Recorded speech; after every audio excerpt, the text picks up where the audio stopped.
اسماعيل الليثي بين ايدين ربنا. السلام عليكم. فيديو سريع كده بخصوص موت الفنان المطرب الشعبي اسماعيل الليثي. اسماعيل الليثي مات من يومين بالظبط، كان راجع من حفلة هو والفرقة بتاعته في عربية، دخلت فيهم وش في وش، وهم كانوا على سرعة جامدة قوي.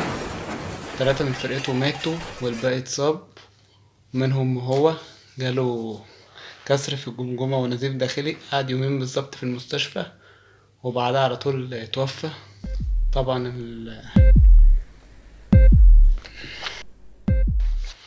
طبعا الموضوع جه فجأة كده، والله يرحمه ونصيبه كله مقدر ومكتوب. من سنة بالظبط كان موت ابنه ضاضة، وقع من الدور ال11، وبعدها بسنة على طول موت أبوه. أهم حاجة دعواتكم، والفيديو دوت أنا عامله إن احنا كلنا ندعيله وصدقة جارية على روحه. سلام.